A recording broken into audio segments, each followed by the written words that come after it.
What's going on, everybody? How you doing? In today's video, what are we checking out? We are checking out another Queen interview. Oh. This is from 1976 in Perth. Wow. Where is Perth? Australia. Oh. Wow. Australia. Incredible. We're going to check this out. If you're new here, please subscribe, check out my videos, all kinds of music videos, stuff related to music, check it out. We do donation requests, so if there's something you want us to listen to, watch, talk about, hit us direct, all that info is in the description. Check it out. Thank you, guys. All right, let's do this. Queen interview, Perth, 76. Bam. When Keep Yourself Alive came out, I happened to be a bit of a freak on phasing, you know, and that was the first thing that I picked up from that. Was that your own idea to do all that stuff? Oh yes, yeah. We just about do all our own production. We have Roy Baker, who sort of co-produces with us, and all the 4 albums have been a co-production with him. Do you feel that Night at the Opera is perhaps you've reached a climax at a certain stage in your career? Because I believe it's definitely the best that you've ever done. Thanks. I think it's possibly the peak so far because it's the most successful. But I mean, we hope we're going to get better. We get a different peak. It is going to be difficult, especially with Bohemian Rhapsody being as large. Well, a kid wrote me a letter about that and said, I study demonology and satanic things. Why do they use Beelzebub? And I suppose that's a legitimate question. Why do we use it? Yeah. It's just why do we use anything? I mean, it doesn't necessarily mean I study demonology and things. I just love the word Beelzebub. It's a great word, isn't it? Very camp word when you look at it. Actually, the letter was signed with a cloven hoof at the top. What is that? The same sect. I belong to that. Somebody sticking pins in effigies. The next single that's coming off Night at the Opera is You're My Best Friend, I understand. And already we're getting a lot of requests for that. But it's entirely different in structure to Bohemian Rhapsody, and that's what makes the album attractive to me. Is it This is right? John's song. Yeah. John wrote Yes, because I mean that's probably one thing in the group that we all do right, which lends to the variety of our albums. You know, it's a very good thing, I think. There have been several songs on your albums that have been involved with death and all this sort of stuff. Is that just an bald accidental spot thing is right over here. It's Freddie's What was up with that? That used to be one of like my a docile thing. moods, actually. Yeah. There's a thing that everybody, I suppose, is going to be wondering about, the campness of the act. That was one of the things I read in the pop press in England, that the act was a little bit camp and all this stuff. It's not really camp, you know. It's rock and roll, and it's very visual as well. There's a lot of rock and roll music there. And I think it's the same as the variety content that we have on the album. We try and put that across on stage. So I mean, each song that we do has a different sort of meaning to it. So I mean, you know, it is rock and roll as a sort of label, but within that, I mean, each song has a different. Would you say it was rock and roll with theatre? Yes, you could call it that. I mean, it's very difficult to label because each song is in a different sort of category, really. I mean, from the 1920s vaudeville to the heavy, the real sort of raw rock and roll, to the ballad, to you know. This perhaps would the theatrical aspect may explain your gigantic statue in Japan. They're very theatrical sort of people. Now you're talking. I think that's very astute. I think it does something to a do great with it, extent explain a lot of our. I understand that in Japan that you couldn't even leave your hotels. That's the It was immense very popularity. difficult. Yeah. Very It was this time round. It was we had to have bodyguards all around. And, You did it see a got lot of the kitchens, though. in fact, yes, and we were sort of reduced to travelling in laundry lifts and things like that.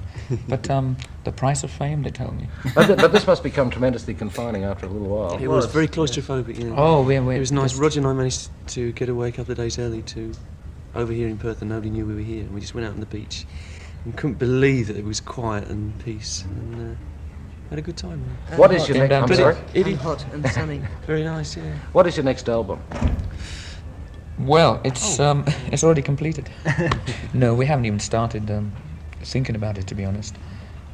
We've just been very busy touring, and after we finish with Australia, we go back and have a rest and then think about it. We've got a plan. We've got to write it yet. Think about it. Have you found that the world tour, which has been pretty extensive, has given you any ideas to bounce off into new songs and new ideas for structuring songs? We always get some ideas from being on tour, you know. We get some ideas, but it's very difficult to actually write and sort of write songs and get them constructed. It's ideas, yes, but to actually write on the road. I know a lot of people can do that, write on the road while they're touring, but I don't think we have. We don't yet. no. We It's don't just- bung them together. You know, Yeah. in It takes a while. Hotel rooms, we do sort of gather influences and lots of experiences on the road. Are very useful when you come to write them after being on the road. We take touring very seriously, really. You get completely consumed by the actual business of playing in theatres, because that's really most of what it's about to us, you know. So you tend not to get involved in writing songs so much as thinking about getting across to the audience that you're playing to.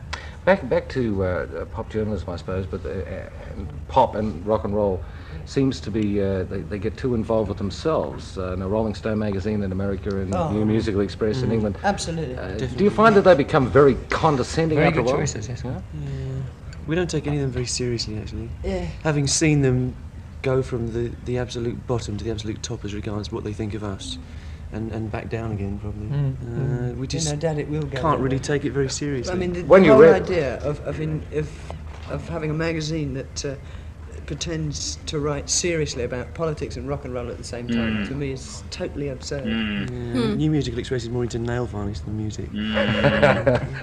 Queen, I hope you have Dig at me. I hope you have No, a very successful tour. I know it will be, and it's a sellout here in Perth and the rest of Australia. This is going over to Melbourne and Sydney. I know that you people are. All right. Yeah. Interesting. Wow, look at showing those shots. shoes. Those are cool. That's how they recorded it. Yeah. Cool. Yeah. All right. Yeah. Yeah.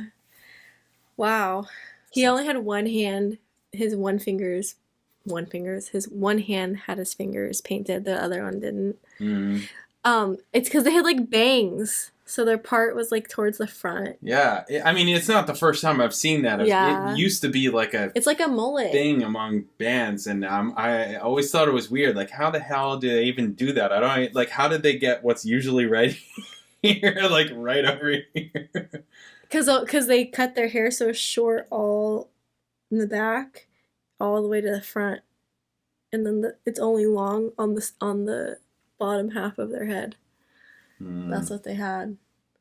Weird. All the hair on the top was short hair, and then all the hair down here was long. Yeah. Interesting.